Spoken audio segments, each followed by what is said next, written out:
Welcome into the Think Deeper podcast presented by Focus Press. I am your co-host, Joe Wilkie, joined as always by Jack Wilkie and Will Harrub. And today, fellas, we have a very interesting, I always say interesting, but very intriguing episode as it pertains to some critiques of the Church of Christ. We are delving deep into Reddit, a Reddit forum on ex-COC members, those that it does run the gamut, from International Church of Christ to regular Church of Christ to liberal and conservative churches of Christ. But we're getting into that. We're going to get into some other critiques, command, example, necessary inference. We're going to go into some things that I think are legitimate critiques, some that I think are straight up bitter. We're going to get into some very interesting stuff today. So, fellas, any introductory thoughts as we jump into it? Go ahead, Jack. You want No, after you.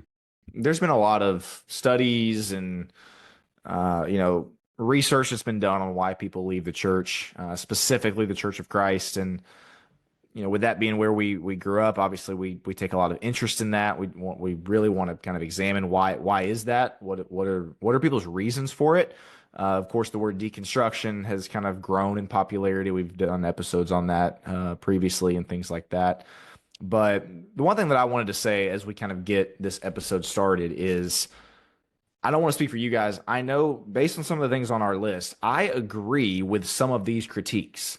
That does not mean that I am, bashing the Church of Christ or, saying that, oh yeah, like I'm rubbing elbows with the people who have deconstructed and, oh yeah, the Church of Christ people are awful. Like, to me, I can agree with a critique and still be a huge proponent of whatever is being critiquing. I'm a big fan of the NBA. I think there are very legitimate critiques of the NBA that I agree with. Same thing with, with athletes, whatever, to fill in the blank. Like, there are certain critique. I think you can agree with a critique and then, it not be so black and white. It's like, oh, you agree with that? Well, then you must be very anti. Definitely not. Like, again, I would imagine you guys echo that. I just wanted to kind of get that out there of like, I'm probably going to come out and say for some of these things, yeah, legitimate gripe there. But that's where we want to really have hopefully a constructive conversation about what can we do to kind of improve, because regardless of what we're going to talk about today, it is very, very clear the Church of Christ has a reputation that other denominations do not have in a negative way. I wanted to talk about that a little bit more specifically here in a bit, but Jack, what introductory thoughts do you have? Yeah, I agree with what you say there. The other side of it is, I feel bad for some of the people, reading their things. There's a lot of bitterness. There's a lot of even sadness, sadness about kind of what they walked away from, but still resolute in their decision. There's going to be some frustration, I think, from us reading some of these takes, and there some of them get a little ridiculous. Some of them are a little over the top. We love these people. We want them to come back around. I kind of what got me onto this is finding out they, specifically the Reddit forum, they keep tabs on Focus Press, some of the people there. And so I imagine this will reach some of their ears. This might even make their page. We hope you guys love Jesus, want to follow the truth, want to, be right with him. And that's the main thing. There's going to be some of this where it's going to come off maybe like, man, these guys are really slamming people. That's not the point to slam people. We do disagree very strongly, and we're going to have some strong takes on that. But more than anything, it's a sad thing. And I will say, I think if something is blatantly incorrect and ignorant, it does need to be slammed. Like, and we're going to try our best not to be snarky or anything like that. But I do think that if stuff needs to be called out, we are going to call it out. Yeah, about the idea, not the person. Correct. Yeah.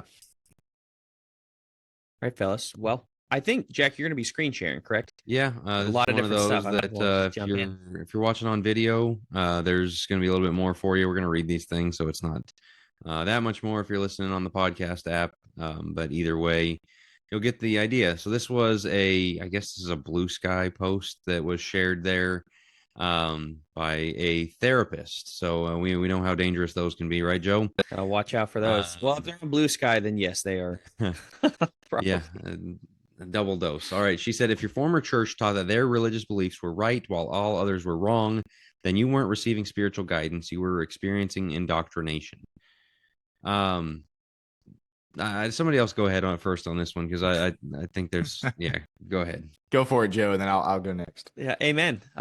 We are indoctrinating people. Sure, it's whatever word you want to use. I mean, somebody's going to be indoctrinated. Somebody's going to indoctrinate my kids. Somebody's going to indoctrinate. The world is indoctrinating us if we're not careful. So if we want to use indoctrination as this 4-letter word, this very scary word, okay, everybody is being indoctrinated by one thing or the other. This is their way of coming out. It's our way of coming out and saying, yeah, there's objective truth. And there are those that if you are following objective truth, then that would necessitate that everybody who doesn't follow objective truth is wrong. That doesn't mean we are the bearers of like everything we say goes and everything we say is absolutely perfect, but we are trying. We're trying to get things right. There are clearly those that are trying to get things wrong. And what I would love to ask Megan, this person, is there a line that she's willing to draw? If your church teaches that Jesus Christ is the way, the truth, and the life, no one comes to the Father but through him, can we then say that Buddhists are wrong? Can we then say that Islam, that Muslims are wrong, that the Quran is wrong? Are we allowed to say that? Or are we just talking denominations? Like, where does she draw the line on what's right and what's wrong, and where does she get her authority to do so? Because if her authority is on the Bible, well, then, yeah, you can draw a pretty definite line. And if you want to call that indoctrination, then call it whatever you want. That's us trying to stand on Scripture. So I think this one's a pretty easily done away with. This is one of those where, as you said, Joe, the word indoctrination is used kind of as a, buzzword, scare tactic. Yeah, pejorative. What's so frustrating about this one for me is it's almost like people don't logically understand that if one religious belief says this and a different religious belief says this, and those two things contradict, they both can't be right. That is just basic, philosophy. Like, that's how things work, is that if one thing is right and something else contradicts it, they both can't be right. So one is right and one is wrong. And so that's, to me, kind of the first half of that that I wanted to address is like, taught that, if your former church taught that their religious beliefs were right while others were wrong, isn't that kind of inherent in, like, the way that what we believe as Christians is contradictory to what Muslims believe? It is contradictory to what Buddhists believe. And maybe she was talking more so, in the Christendom, different denominations, et cetera. But, just for the word religious there, that was my first thought is, yeah, that's the way life works. If one thing is right and something else contradicts it, then they both can't be right. But then the second aspect of that, you weren't receiving spiritual guidance, you were experiencing indoctrination. I would agree with Joe. Like, if we believe the truth, then what are we probably going to try to do to those who are close to us and those who are, in our circle? Teach them the truth. And you can call that indoctrination. But if you really believe that that is, the best thing for them, if you really believe that is, once again, true, yeah, you're going to tell them about it. And again, like, to me, it's just logical. It's just common sense. And I'm not trying to say that this person is not smart or whatever it is, but like, I feel like it's such a utopian idea that we can all just live in this world where you have your beliefs and I have mine and they contradict, but hey, we'll both be right. That is just not the way life works. And that's kind of what this post screams. Jack, what thoughts do you have? That's the individualism coming through of we all actually can have our own set of truth, my truth, things like that. And it's ideas like this that led to, what was it, like 50% of millennials think that evangelism is morally wrong because you're going and telling somebody that their beliefs are wrong. And so, obviously, Jesus, John 14:6, that I am the way, the truth, and the life. No one comes to the Father but through me. That's pretty exclusive. That's pretty one way only. But you guys keyed in on indoctrination, and that's right. But also in there that kind of jumps out to me is you weren't receiving spiritual guidance. That goes to the individualism thing. Like, a church is there to spiritually guide you. Like, well, yeah, they are, but they're also there to teach you the truth. They're there to put you on the right path, to bring you closer to God, and truth is required to bring you closer to God. And yes, there are varying degrees of this. I thought LaGard Smith's book on circles of fellowship did a good job of saying, like, look, we have almost basically nothing in common with the atheists. We have a little bit in common with monotheists, like Islam and things like that. We've got more in common with the denominational world, and then the most in common, like we're going to be able to see eye to eye and be on the same team with those, within our doctrinal fellowship for sure. Yes, there's going to be varying degrees of this, but every church that's worth its salt is going to say we're right and other people are wrong about certain things. The one thing I'll say is, keying in on the word guidance, then we can move on. But you weren't receiving spiritual guidance. Doesn't guidance necessitate that you tell somebody where to go? And doesn't that necessitate that you are essentially telling them what's right and what's wrong? How can you Well, guide So somebody? where to go and then where not to go. Not in the Right. individualist world. It's, well, how do you like this? Does this work for you? This you Yeah. feel good about this? Okay, it's all feelings. So Yeah, it's that's a good point. totally dictated by them. All right, moving on. This is actually a spoof of one that's gone around. You might have seen why 75% left the church from 18 to 29. And it's things like family mealtime and spiritual mentors and regular church attendance is what's usually on this thing. This person photoshopped it to come back with why people 75% left the church was needed inferences were drawn from inferences. So kind of a circular reasoning view of the Bible. We'll talk more about that later, so we'll kind of pass over on that one. Cover up for creepers. They say do not be hasty in laying on of hand unless it's the youth minister. 3, fear-based faith only holds up until you start reading literally anything. We'll talk about fear-based faith a little bit later as well. Saw women run every ministry, but just not the microphone, and found more grace and honesty at the Waffle House. I really want to key in on the second and fifth ones there, because we are going to get to some of those others. The church covering up for creepers of if sexual abuse happened and they looked the other way or they let it continue happening. Yeah, that's an issue. I think one of the principles for this whole episode is there's no good reason to leave the Lord. Emotional things, bad things that have happened do not change doctrine and things like that. But on the other hand, yeah, where these things do happen, and they do happen, it's a really big problem. The church has a bad, I'm sorry to say, like I've heard a lot of these stories, not just from clients, but from other preachers, from other people in the brotherhood, where something very shady was happening and either people knew about it and did nothing, or they shuffled the guy out of the church but didn't put him behind bars when he should have been. They didn't turn him over to the authorities. They did not handle this appropriately. Like, it seems like people kind of check their brains at the door when it comes to some of these things. Though I will say, I do think we're getting better at this, hopefully getting better at this as people are coming a little bit more into consciousness about, hey, this is really not okay. Here's how we should be handling these situations. Here's when to call the police. Things along those lines. But yeah, I mean, I could understand why people might be really, really hurt, but people are flawed. People make mistakes.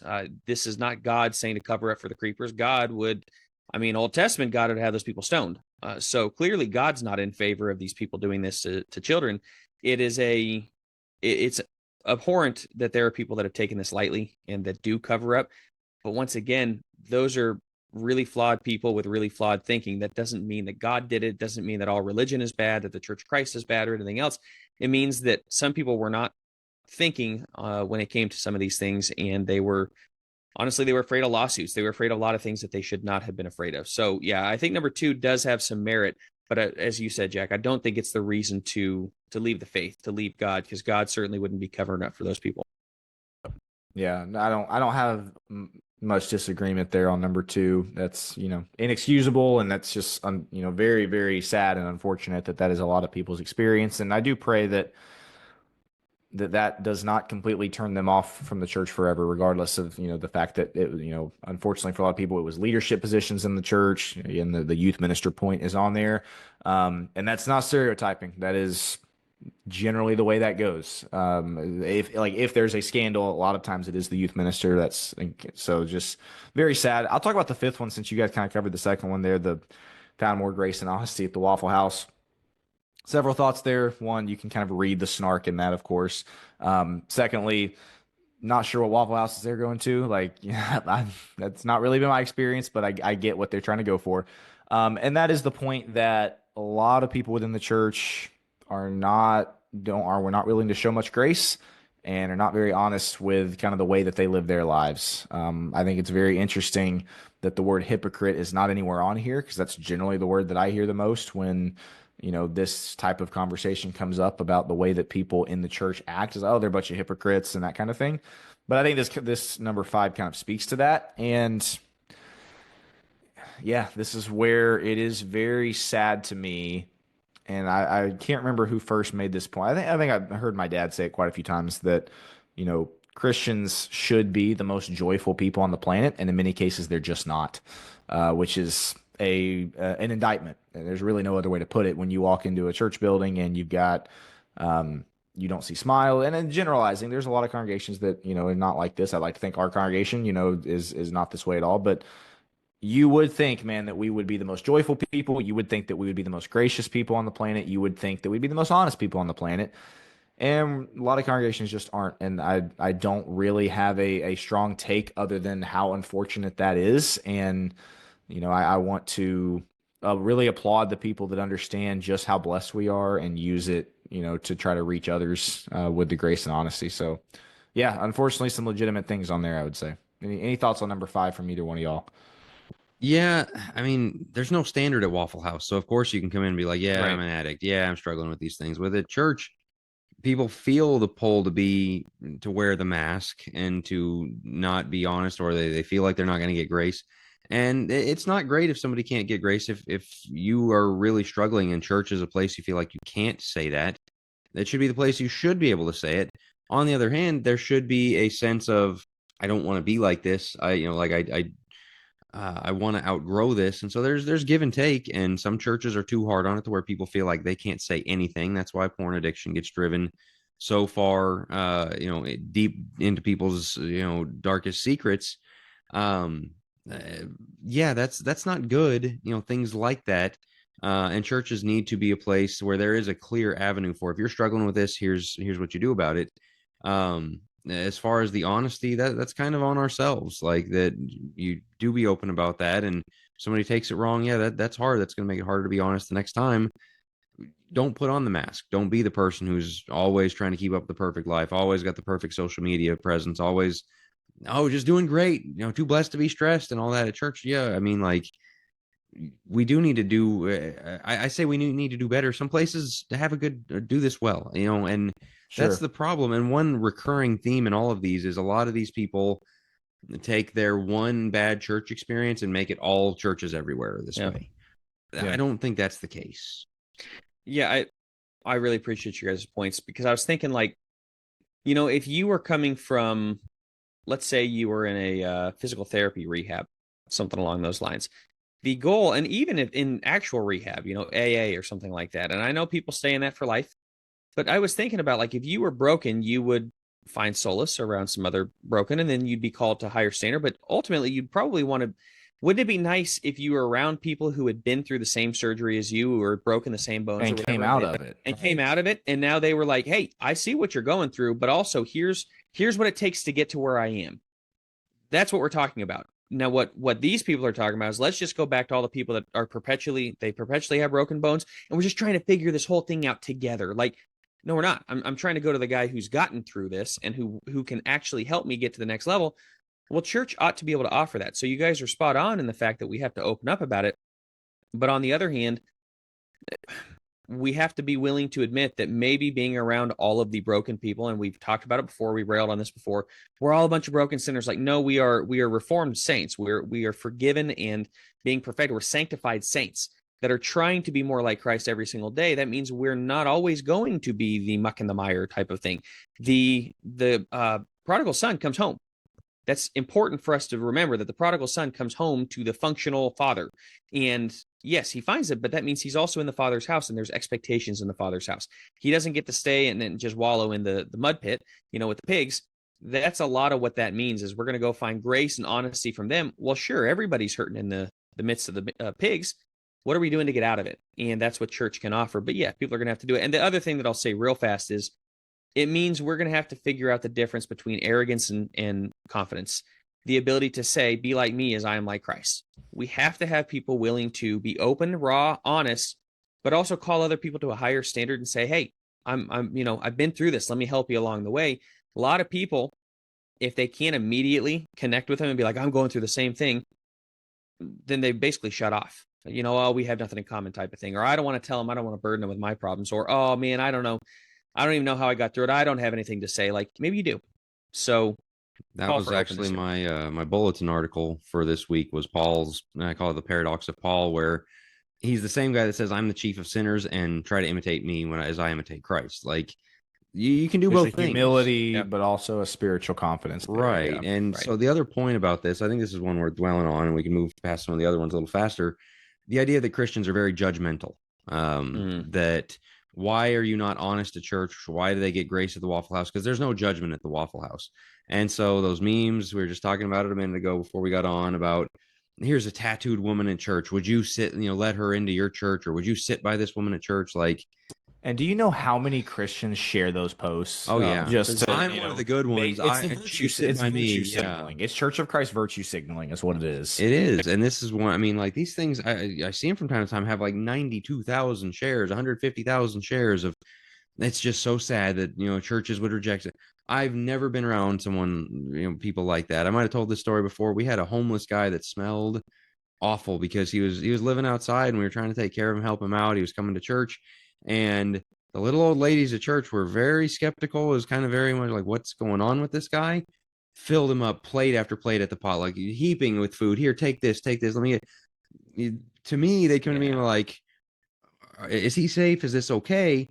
But they were welcoming. They brought him in, and it was perfectly fine of them to come and talk to me that way. That is a fair question on their part, but they also were so welcoming and open to him. And that's what you find in most churches. Or is there a judgmental old lady at church here and there? Yeah. Is there a judgmental guy that not in my church? Yeah, probably. But like, this stereotype has to go. Well, and let's stop sharing those things on Facebook. Yes, we're doing again to pat ourselves on the back and virtue signal. Like, that's so detrimental. Right. Let's tell the stories about the little old ladies at your church, Jack, that are piling them high with plate. Let's tell those stories. Let's help people realize, hey, real good things happen here as well. Instead of, oh, I would accept them. It's like, people already accept this person. Okay. So let's speak to that, and maybe let's touch that person's soul and say, why are you so afraid of getting rejected in church when really we're appealing to God? You're appealing to God for clean conscience. There's always going to be jerks. There's jerks everywhere you go. If there's jerks at the bank, doesn't mean I don't walk in there. Like, I'm appealing to God, and so they have their own reasons to be there. But for everybody else, please stop sharing these things on Facebook. It makes the church look like we're a bunch of judgmental, but I'm better than that. There's no room for this in church. It's like, it barely happens. There isn't room for it in the church. Stop making a big deal out of something that isn't there. You are bringing the name of the church down by trying to bring it up. That's not okay. If you had a company that you worked for any amount of time, but let's say call it 5, 10, 12 years, whatever it is, you're going to build up a level of loyalty to where, somebody starts saying some things. What are you going to do naturally? You're probably going to defend it and say, well, no, that's not the company I know. You're not going to see, or you're not going to be somebody who, is going to jump on social media and slamming your company. Like, yeah, man, this company's terrible. I can't imagine. Never mind that they, pay for my benefits and pay for my insurance. Right. Like, you don't see that take place. People have this inherent loyalty with the places that they work with stuff like that. And then these Facebook posts, and not to just echo what y'all said, but man, it literally is the virtue signaling, what I already said, but also basically you're wanting to plant your flag as, well, I'm the nice Christian. I'm nice. There's a lot of people in my church, kind of trying to be friends with the world and show the world that, we are, welcoming and tolerant and all those things. To me, it's just so counterproductive. And it comes across as very, very flaky. Like, you are literally attacking the organization or the group of people that you're supposed to be belonging to. Doesn't come across it's one of those, what the kids are saying, it's not quite the flex that you think it is. That's exactly what it seems like it is to me. When you spark something in my mind, we live in a Glassdoor / Yelp TripAdvisor world where who are the people leaving reviews? Who are the people talking about it? Of course, as we talk about XCOC, like the people that are loudest, the people screaming the loudest, the ones people that get on Yelp are the ones that had a bad experience. Whereas there are tens of thousands of people on a Sunday that have a fantastic experience at church, but they're not going to get on all of these forums and talk about how the little old ladies are filling up the guy's plate at the potluck. They're not going to do that because it's just kind of like, they're saying, well, I came in with a tattoo and somebody gave me a dirty look. Right. So you're going to hear the bad ones. And when we perpetuate this as though that's every one of them, you are discounting the tens of thousands of other people that had a great experience on a Sunday morning, who love their church family, and who are proud to be a member of the Church of Christ. You discount all of them because one person may have had a bad experience somewhere here or there. It's the same thing as Yelp. Like, you can get on to the literal greatest restaurant in the world, and it's not a 5.0. There's always going to be somebody complaining, and sometimes those actually have bad reviews, and it's because somebody wants to nitpick about something. Well, they should have done this and they should have done that. Like, man, let's show a little wisdom here and ascertaining what exactly is going on here. And just to echo Jack's point, obviously there are people in the Church of Christ who are judgmental and are, just don't act the way that they should. That needs to be called out, and I will be the first one to call it out. that does not set the standard for how the Church of Christ as a whole operates. Like you can't make the exception the rule there. Yeah. Jack, sorry, look how you thought. No, it's the religion. Gotcha. You know, I'm not religious. It's a relationship. That's a relationship. Playbook. Yeah. You know, it's the same thing. You know, Tim Keller tried that for years. Oh, Jesus wasn't all about religion. Come hear about it at my church building on Sunday morning at 9. Like, nobody's buying that anyway. Okay. And it's kind of, oh, Christians stink, except for me and the group of Christians I'm part of. Like, stop doing that. Tell the world, you know, this is a place where you're going to meet kind, loving people. So, you're found more grace and honesty at the Waffle House. Occasionally true. I just like it's overplayed as well. Some stories make you laugh, some bring tears, and some stay with you forever. Ink by the Barrel by Joe May is a powerful collection of true stories from small-town Arkansas. Stories of faith, heartbreak, healing, and the kind of humor only real life can write. From wild childhood adventures and front porch wisdom to hard lessons in heartbreak, trauma, and healing, Joe opens up with raw honesty and just enough southern humor to keep you smiling through the hard parts. It's about faith that holds you together when the world falls apart, grace that shows up in unexpected places, and finding joy even in the middle of the mess. If you love stories that are funny, moving, and deeply rooted in God's love, this one's for you. Get your copy of Ink by the Barrel by Joe May on Amazon today. All right, this one, the classic, the Drake meme, the Drake rejecting one, picking the other, rejecting the churches of Christ, rejecting celebrating the resurrection of Jesus, arguing over the exact time he died, and acting self-righteous about not celebrating him on Easter. That's pretty good. I guess This is pretty good. It's a funny meme. I don't know. All right, Joe, why don't you go first on this? There you go. Jump out there, Joe. I think this is good. I think this is good. Because it is true. Like, we are, man, do not do it. Don't preach an Easter sermon. We're going to be upset. Like, okay. So first off, that's historical. So let me get this straight. You don't want me to preach on the resurrection. Is that what I'm hearing? Right. Right. Like, well, we celebrate it every year, every week of the year. Like, I get that, but the rest of the world has our mind on this. As a friend pointed out, come on, 52 Sundays a year. How many times do you hear the resurrection mentioned? That and it's not okay, 52. So 4th of July, we only celebrate freedom one time a year. No, we celebrate it every year, but there's a time to celebrate it and We're to say, man, only this thankful on the singing service on Wednesday night before Thanksgiving. Right, exactly. Like, I think this can be year round and we can still celebrate. It's the same as a birthday. Like, I love my wife every day of the year. Her birthday's a little more special. Well, this day comes around. This one's more accurate than Christmas, I'd say. But man, people make a big deal out of it. I don't know. I think that's one of those that you better not be leaving a church because of this. Okay. This can't be one of those like, oh, wow, they're so judgmental on it. On the other hand, I think we need to probably take a step back and go, is it the end of the world if people celebrate Easter? Now, having Easter bunnies hopping through the foyer, probably not. But celebrating the resurrection, absolutely. I feel like I agree. Obviously, if this is why you're leaving, you probably got bigger issues. I think to kind of steelman it here, this is kind of emblematic of a bigger Church of Christ issue. The people that are, get all up in arms about, somebody preaching on Matthew 28 on, Easter Sunday, or, you dare do a Christmas sermon, I think that's a somewhat legitimate gripe to kind of look at that with a raised eyebrow and say, why are you dying on that hill? Like, sure, we don't want to say, hey, Jesus died on the 25th of December when he probably didn't. He's probably in the spring. Sure, we don't want to be factually incorrect. Born. But if somebody wants to, I don't know. I'm right there with you, Joe. This has always frustrated me. I guess the point that I'm trying to make is that it's emblematic of a bigger Church of Christ issue that we want to die on these hills. It's like, man, I really just don't think that is of the utmost importance to die on, if that makes sense. Jack?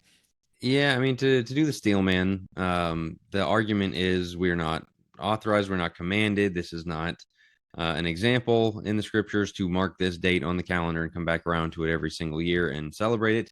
But that's what the meme is getting at, is that you're overthinking. Missing the point. You're missing the point. You're missing the point. You're overthinking it by saying, well, are we supposed to do it on this day or whatever? Like, well, historically, it was roughly this day. You know that, especially with the resurrection, that is.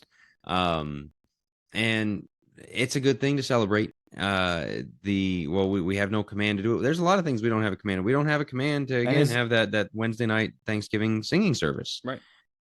We don't have the command to have your 4th of July sermon that a lot of churches have Sunday nights. Well, Joe, you just did a Father's Day sermon. It was a good sermon, but like, why is that one okay and this one's not? And it's I guess it's because the religious roots of the resurrection, where Father's Day doesn't have the same roots, but you're still taking the same thing of like, here's a day on which we can celebrate one particular good biblical thing. Right. We weren't commanded to celebrate. I mean, you can get really in the weeds, which again is the point of the meme. And isn't this where Romans 14, not to get off into this, but where Romans 14 comes in about one celebrating a day above another? So yeah, that would be the only thing I would add. Yeah, an interesting one there. So we might have lost some of the ex people on the previous discussion, but hey, there are some where we're giving you a little bit of credit here on some of the points. So the next one, SpongeBob meme. Oh man. It always kills it when you read a meme, but again, we have people listening on audio, so here you go. It's a list, Acts 10, where an entire family is saved before baptism. The entire 4th chapter of Romans, saying Abraham was saved by faith before works. Justified by faith, literally everywhere in the Bible. Romans 14, saying not to force your personal convictions on other people. Oh my goodness. And then he takes the piece of paper, throws it in the fire, and says, we only go by what's in the Bible. This one, requesting permission to slam this one, Jack. Knock yourself out. Go for it. Oh my goodness, this one's just maddening. So yeah, the second one on there, the entire 4th chapter of Romans, saying Abraham was saved, by faith before works, as if acting like baptism is not a part of that faith, as if acting like Romans 6 doesn't exist. Like I don't know. Go read 2 chapters later. Justified by faith, literally. So the next one being justified by faith, literally everywhere in the Bible. How about baptism saves you being in the Bible? 1 Peter 3:21, Acts 2. Like, man, like I could play that exact same game that they're playing, I guess is my point. Like, there's a lot of things in the Bible that you're clearly ignoring. And then trying to say that baptism is a Romans 14 issue is just tell me that you don't really know your Bible all that well without telling me you don't know your Bible all that well, of trying to make, your personal conviction on baptism. Like, no, this is a very central doctrinal component. It's not, and again, trying to loop that into Romans 14. This one is pretty maddening for me. Joe, I'll hand it to you next to kind of back clean up there. Yeah. Just I was looking through the Acts 10 passage with Cornelius there. His family, yes, he receives the gift of the Holy Spirit in a miraculous setting, the same way echoing Acts 2, which is ushering in the Gentiles. It's kind of a big deal that he was the very first Gentile convert. Like, this is a world-breaking event, like one of the most significant events in history taking place in Acts 10. So yes, the Holy Spirit is poured out in that, and then what do they immediately do? Go and get baptized. There is not one conversion in Acts where baptism is not brought in. The Romans 14 saying not to force your personal convictions. Okay, well, once again, as you said, let's go back to Romans 6 and talk about what's a personal conviction and what's doctrine. Like, man, this is a maddening thing. But it goes to we only go by what's in the Bible. They think we throw out what we don't want. Like, they can't possibly fathom that maybe we have explanations for all that. Correct. Yeah. Maybe we read it differently and understand it differently. Oh, justified by faith. I've never read that before. Now, to be fair, I always say the same thing to the other side, because we are the first to get on there and be like, what, have Calvinists never seen that he wishes for none to perish, but for all to come to repentance? Like, yeah, they've read that one too. We do the mic drop thing. We do the mic drop thing. They're trying to do the mic drop thing here of justified by faith. Like, wow, I've never seen that before. Of course we have answers to that. They have answers for theirs. We have answers for ours. It's 2 different ways of viewing the Bible. We have to be able to process through and really work through with them where we come from. And if we're just going off of baptism, it's so stinking obvious in the New Testament. You have to try to miss it, in my opinion. And I know that's a controversial statement, like a lot of people do. But man, every conversion in Acts, and again, 1 Peter 3:21 and Romans 6 and the Great Commissions with baptism and, Mark 16. And I mean, we could go on and on and on. Like, you really kind of have to try hard to miss the baptism one. So I don't know. Jack, any other thoughts? Yeah, I mean, you guys covered it really well. Again, the main point being these are debates that have been going on for a really long time, and to say it as if one side is totally ignoring the Bible, come on. And yeah, so it's a pretty ridiculous one. We'll put this one down pretty hard. All right, moving on. The rule of the cult is if you believe more conservatively than the other person, you are guaranteed a spot in heaven. This one, he or she might be drawing on the Rick Ashley chairs thing we've talked about before of I'm more conservative than you are. That is a fair critique, that there is kind of that ratchet effect, that if we're not careful, it always clicks one farther to the right and doesn't move backwards. The progressives do the same thing. I'm more tolerant than you. I'm more allowing than you. And I've written on this before. We've discussed it. I don't want to spend a ton of time on it. There's a little bit of validity in this of, there is always a contest to be, oh, you allow that. I don't allow that. I guess I'm more conservative than you. I'm more biblical than you because you won't condemn such and such thing as a sin, or you won't, you allow this thing that I'm personally against. Therefore, wow, I guess you don't care about the Bible as much as I do. And that can spiral when it starts to become a competition. And I think that does happen. But that doesn't mean every move toward a more conservative stance is that. I grow frustrated because some of these aren't things that you even do, or even believe more conservatively. Are you aligned with someone who is, in any way that is less conservative? So did you speak on that lectureship that one time with so-and-so? Oh, wow. Okay. Well, man, I don't know that heaven's going to let you in type of thing. Yeah, that absolutely happens. So we've had that happen to us, things that we don't even do, behaviors we don't have, but based off of a belief or based off of a misunderstood belief from their part to ours, we are now Satanists, basically. These things take place. We're cursed, all of those things. Yeah, we've heard those all before as well, and they pat themselves on the back because they're more conservative than us. So to say this doesn't happen, like it's absolutely happened to us, we understand it. But here's the thing. We're still here. We're still in the church. There's no reason to walk away from that just because there are some people that are more, that believe they have a higher standing with God because they're more conservative. Yeah, there's a lot of people out there I disagree with, and a lot of stances I disagree with. I'm not leaving the Church of Christ. I love the Church of Christ. Are there people like this? Yes. Are there people not like this? Yes.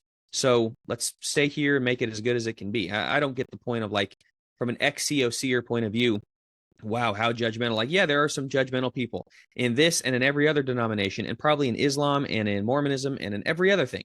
Get over it. It's going to happen. That's what people do, is they want a list, they make a list, and they pat themselves on the back for keeping the list. That is a 3-year-old concept all the way up. Like, everybody does that. Get over it. I don't know. I just get frustrated that people use that as the grand excuse. Like, I realize people are flawed. God's not flawed. He's not. And why can't we stay and be the change we want to see? Of course, I agree with you, Joe. At the same time, I sympathize with this one a lot.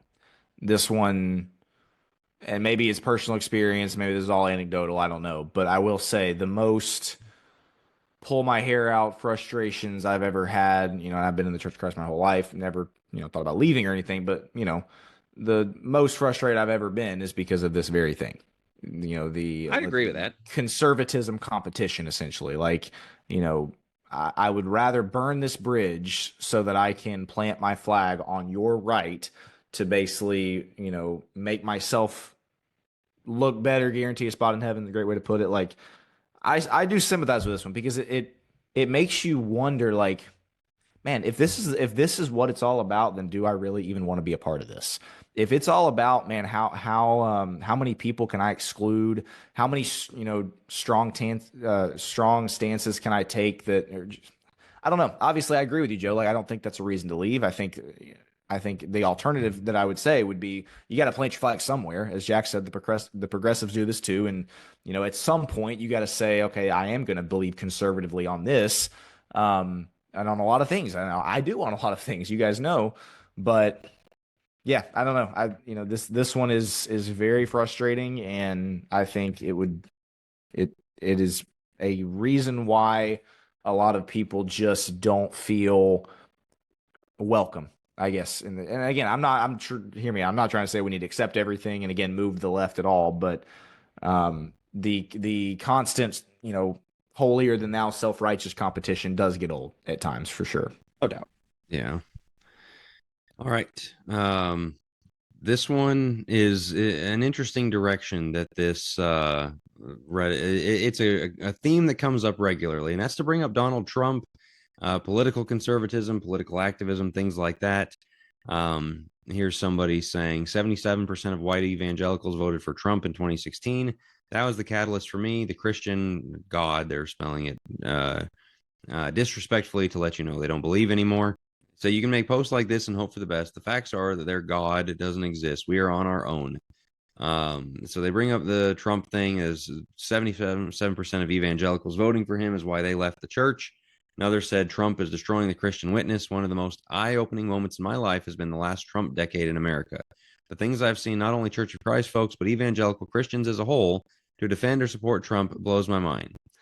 They have literally destroyed the Christian witness to seek earthly power. It's disturbing. This is one that, A, a lot of ex-Church of Christ people hold, B, a lot of people in the Churches of Christ hold as well, is the idea that being politically active and associating yourself with a man of, I was going to say questionable, but honestly, not great moral character in his personal life, that is, you're so hungry for power, you've lost all your principles, things like that. Man, that's overthinking it. There's a degree of, the people who share the memes on Facebook with Jesus on Trump's shoulder and things like that. No, I don't think so. I think that's kind of going over the top. But on the other hand, the idea of, hey, I've been given two options, and this one's going to lead to a whole lot of bad outcomes, and this one's not going to lead to as many bad outcomes, and maybe a couple good outcomes. Have I destroyed Christian witness by saying yes? Please pick that one. This is where I'll copy Joe's, like I'll click the copy button on Joe's rant from the last one and paste myself onto this. Like, so you're telling me you're going to abandon your view of the universe, your view of creation, your view of salvation and the afterlife because of who certain people voted for? Like, say that one out loud for just a second. Like, I know it's a social media thing, the Trump derangement syndrome or whatever. Like, man, that's on full display here, of these people voted for this guy that I absolutely think is the Antichrist, so I'm leaving the church. Like, to me, is the most ridiculous reason. Of course, I would echo and agree with Jack. Like, you know why 77% of evangelicals voted for Donald Trump in 2016? Because he was running against Hillary Clinton. That's why. Like, it's really not that complicated. So yeah, there's my kind of passionate point here. Like, I understand a lot of people hate Trump. To say that that's the reason you're going to leave the church, yeah, you were pretty clearly just looking for a reason to leave the church, and that's the answer you came up with. Keep your kids out of public schools. Turn off the TV. Actually pay attention to what's going on in the world.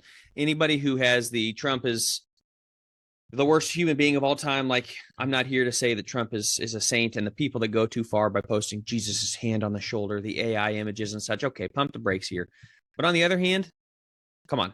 There's a clear choice in both of those, in all three of the elections he's running. There's a clear choice between somebody who is actively pursuing evil and somebody who is maybe not a good guy. I'm not saying that he is a, stellar man across the board. Yeah, he backs things that I agree with, which is, hey, how about we don't cut genitals off of teenagers and off of young kids? Yeah, that's probably a good thing that we want to support. A guy who is willing to stand up against that. Or, hey, let's shut down Roe v. Wade, and I'm going to put the justices in that are going to do it. Yeah, that's a really good thing. So am I glad that Christians got involved and voted for a man that was willing to do that? Yeah. Yes, I am. Because that would not have happened under Hillary, and it would not have happened under Biden. So that's just the facts. I'm not trying to get political here. I'm trying to say from a Christian standpoint what was going to happen. That, like, one was going to have the outcome we wanted, and one would not have had the outcome that we wanted, and did not have the outcome that we wanted. So things got progressively worse for 4 years in the LGBTQ and everything else. Yes, we needed to bring some sanity back. So people leaving the church over this, like, were you in the church to begin with? Truly, like, if you were supporting the other side, were you genuinely in the church to begin with LGBTQ and abortion and every other crazy thing down the pike? I'm gonna guess not. You were 1 foot out the door and probably 2 feet out the door, still claiming that you were in the door. Yeah, sorry. Sorry. I did, but I'll save it. My rant's over. I was looking really hard for a study, and I could not find it anywhere. But there was a study done a few months ago that basically just proved the political views are driving the religious views for people on the left that are leaving the church. They're not leaving, like, it's that they're they become Democrats and leave Christianity, not they leave Christianity because, oh, I don't see how you can support such things, and therefore they do the I'm homeless thing, I'm politically homeless, I'm religiously homeless. No, it's that they already believe those things, and that leads them away from the church. And so more conservative politics, it leads people into religion. More liberal politics leads people away from religion. That's what you're seeing with Rogan. Yeah. I mean, going to church, like he's gone conservative. A lot of people. Yeah. Right. If I can find that link, I will drop it. It's impossible to find anything on the internet anymore these days. But that view, that is a really popular one. As I said, it's been echoed for a long time, and they use that word, your Christian witness. Like, that means you have to act the way that the world wants you to. That if the world is going to think it's a problem that you are vocally anti-trans, or that you're vocally this, that, or the other thing, you say you're going to vote for a Republican, you put an American flag on your front porch, things like that, that could damage your witness, brother. Like, no, I mean, like, that. You know how many things Jesus did that could damage his witness? How many things Paul did that would damage his witness? How many things Elijah did? How many things Moses did? Like, that's part of it. Like, asking, is the world going to be okay with me believing this? That's the wrong question to ask. Wrong question. Did you catch the therapy buzzword at the end too? That's disturbing. Yeah, that is not okay. Like, did not miss that one. That's scolding. The scolding. Yeah, exactly. Yep. All right. We're gonna have to make this into a two-parter because got so much more to get to. Some really heavy stuff. A guy that really broke down the command example necessary inference thing. Let's see. Yeah, we got there was that long one, right? That we're gonna. Yeah, I think that might be good to push to the next one. Sure. The cult-like thing, the idea of inability to allow any other viewpoints. We talked about that a little bit on that first meme, so we'll push on past that one. This was something I found really interesting. I'm sorry, do you have some, Joe? No, I was going to say there is a legitimate level to that. That I do think us not allowing any book outside, we've talked about it before, but any book outside the Church of Christ, lest we be led astray, that presents very cult-like. We do need to be careful as that of, boy, you can't read from that author because that'll just lead you astray. Like, I think there's a level of truth to this in terms of, I'm not going to be handing a brand new Christian John Piper. Okay. That probably not. On the other hand, when we can't use any brotherhood, we have the things like, hey, we're looking to do a Devo book. It's got to be brotherhood approved. Like, yeah, but it's a Devo book on like fatherhood. It has nothing to do with, there's nope, it's got to be a brother. Like, well, then start telling people to write on fatherhood. Start telling people in the church to write on some of these things, because there's nobody in the church saying half of what we need to hear, but we can't use outside sources. That comes across as very cult-like. So that's just my little soapbox rant. But that one does frustrate me quite a bit, that we can't use books outside the Church of Christ for like anything, whether it has anything to do with salvation or not, or any doctrinal issues or not. We need to be very careful on that front. And I know that's not exactly what this meme is getting at, but no, well, the thing with this is, are you allowed to ask questions? And sometimes you're not, and that's not good. But even in that, it's like, man, if you want to come in and ask, is Genesis real? Is what about evolution? What about things like that? Yeah, you should be able to ask those questions in church. I think sometimes what some of these people want, what I've seen others advocating is, well, we should be able to get up in front of the church and present our side. No, you don't get to do that. I mean, that is literally what the church elders are in place to make sure that doesn't happen.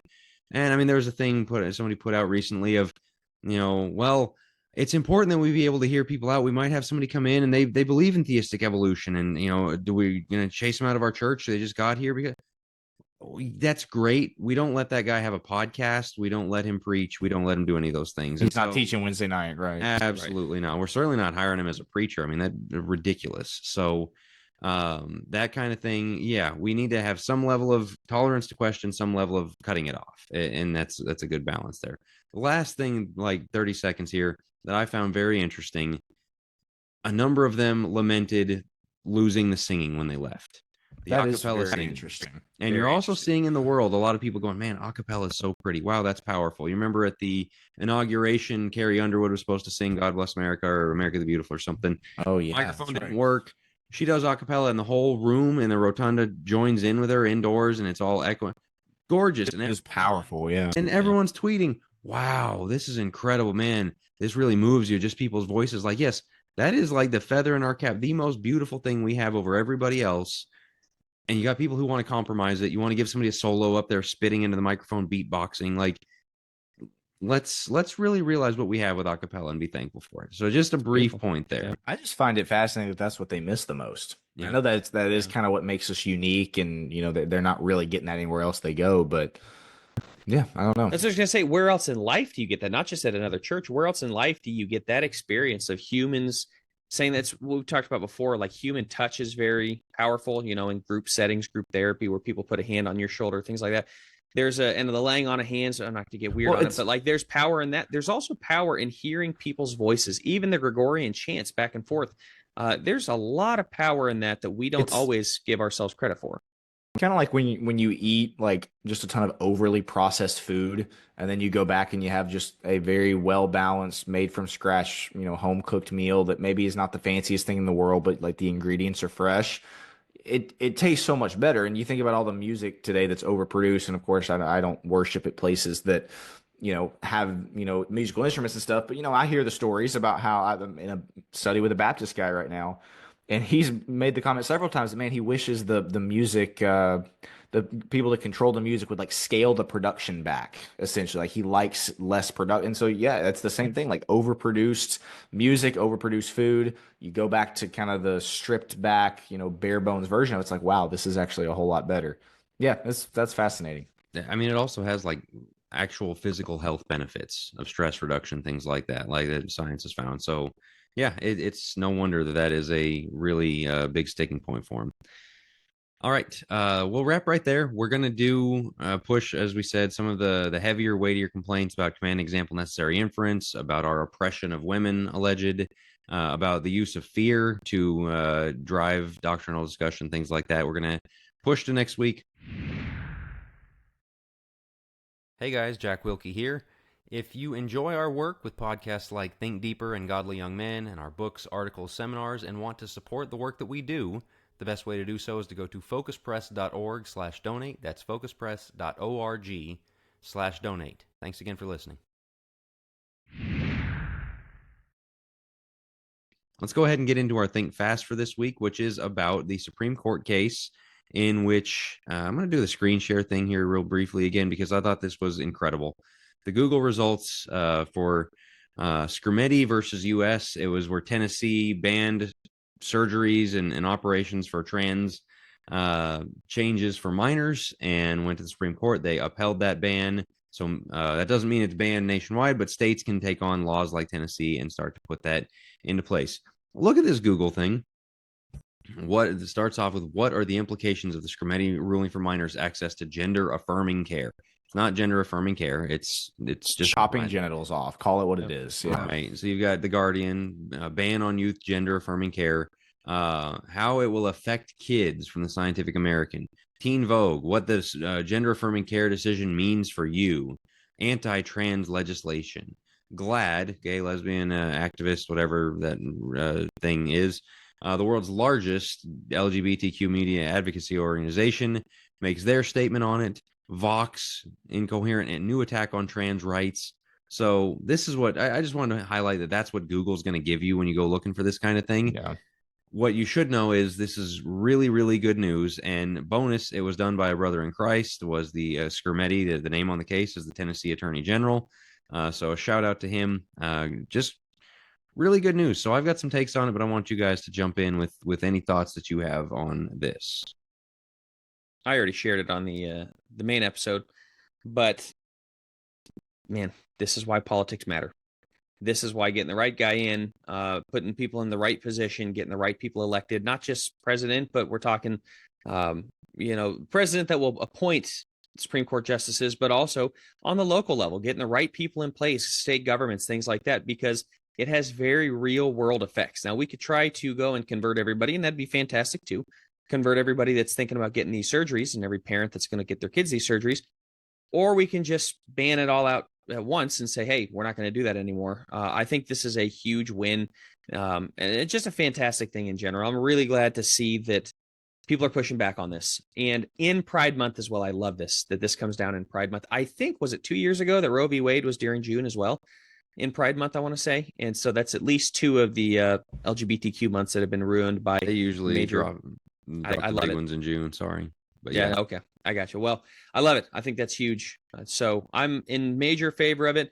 and another win for Christian nationalism, in my opinion. It's the same thing as, cutting off people that should it be banned to do child sacrifice, which is abortion, but should it be banned to do child sacrifice? Yeah, it was a good thing when Christians started coming into these places, all these other places, and shutting it down from a legal perspective. It's a very good thing. Same thing here. It's real good. So another feather in the cap for Christian nationalism. That's definitely the take here to be had, is that the anti-Christian nationalist has to say that this is not a good thing. Essentially, like that basically has to be your take if you're somebody who doesn't believe that, we should be making these differences in politics. And I'm sure Jack will have more to say about that. I do want to, it's a moment of pride for my home state, and shout out to, I know Matt Walsh played from the Daily Wire, played a huge role in this with his Vanderbilt investigation 2-3 years ago, kind of really shed light on it. And I think for me, the most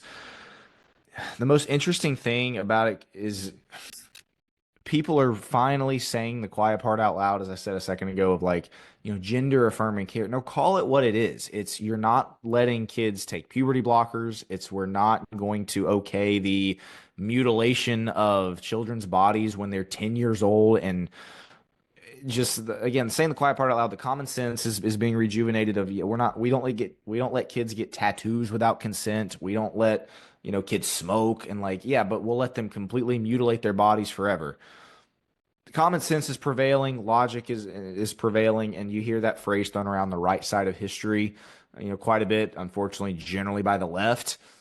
This is one that I'm fairly confident Tennessee and hopefully other states also will join in being on the right side of history on.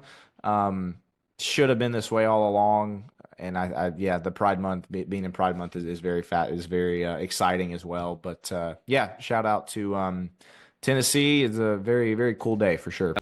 Apparently, there is an effort to make this a nationwide thing. Marjorie Taylor Greene is introducing a bill in the House to make this the law of the land, which I really hope goes down. My take on this goes back to something I think Will introduced this take in the first year of Think Deeper. And when he said it, it was like, what? And then he made the case like, yeah, of course. And I've written on it since. We make everything about evangelism. He said evangelism is overrated, I think was your take the first time. And it's because of things like this. And this goes back to what we talked about in the main episode here of, well, you're damaging your witness. In 2016, Christians damaged their witness by voting for Trump. What was the number one reason people voted for him? Was for the justices. We knew Supreme Court justices were coming due, and we wanted him picking them rather than Hillary Clinton, so we'll do that. And he'll even talk about, he made a coalition with religious leaders. I'm going to pick justices that uphold these things. I'm going to make them swear to uphold these things. And you got Roe v. Wade overturned. You got this thing overturned, or upheld, I should say, because of that. If we had all thought about evangelistic witness of, well, man, that one person's going to think I'm really mean if I do this, therefore I can't do it. Therefore, Hillary gets in, we have the justices. This is forever enshrined. Abortion's forever enshrined. All these things happen. That's a bad thing. That is not a great thing. This person that we are desperately seeking their approval, they're not coming around and it's not going to be like, look, I didn't vote for him. Okay, I'll come to your church this Sunday. It doesn't work that way. And so this take that people have of, well, because of evangelism, we can't get involved in these things. Wrong. Lives were just saved by this. Good was done. And or not. Go ahead. I've got one more point on that. I'm sorry. I was going to say, not even just that, but we're better. Our time is better spent door knocking. Our time is better. I'm not trying to disparage that, but man, why are you getting involved in politics? It's way more important. It's way more worth your time to door knock and do all this stuff. And it's like, can't we do both? Yeah. But the problem is, again, to go back to the evangelism being overrated thing is which sounds awful to say and everybody's going to freak out. That's what, we're getting at here is, a lot of people will come out and say, our time is best spent on mission trips and door knocking. And of course, again, very valuable things to do. This is really important too. And this is the pre-evangelism point that Jack has. So, but yeah, I wanted to point that it's not just the, it's going to damage your evangelistic witness. It's also that people think that it's not really worth your time to do this stuff. And it's way more valuable to the kingdom to do this other stuff, which is just not true. Well, a lot of the progressive churches that decry this kind of activism and getting involved in this kind of thing, but they're also very social justice minded, socially activist, things like that. Matt Walsh just did more good on this one thing alone by himself as one man than most of those churches will do in 10 years. I mean, like literally saving young people's lives, and you can't that's a great thing. Okay, like that. Let's not downplay that. And so, yes, evangelize absolutely, but don't take other opportunities to do good and say, well, it's because it's not evangelism, I'm just not going to do it, or because somebody who I want to evangelize doesn't want me to do it, therefore I won't do it. Doesn't work that way. So great thing. Again, great work by a brother in Christ to win this case, and man, pray it goes nationwide. That'd be incredible. But that's our Think Fast for this week. As always, if you're catching this on YouTube in the standalone Think Fast, the episode itself was looking at ex-Church of Christ arguments, why people left, and whether we think they hold any water. Some yes, some no. So it's a pretty interesting mixed bag. Be looking out for that on Monday, and be tuned into the Think Deeper podcast wherever you get your podcasts. If you want to join us on Focus Plus, the deep end, as we call it, where we take your questions and have a bit of more of an extended episode, check that out at focuspress.org/plus. But if there's nothing else, we'll talk to you guys on the next one.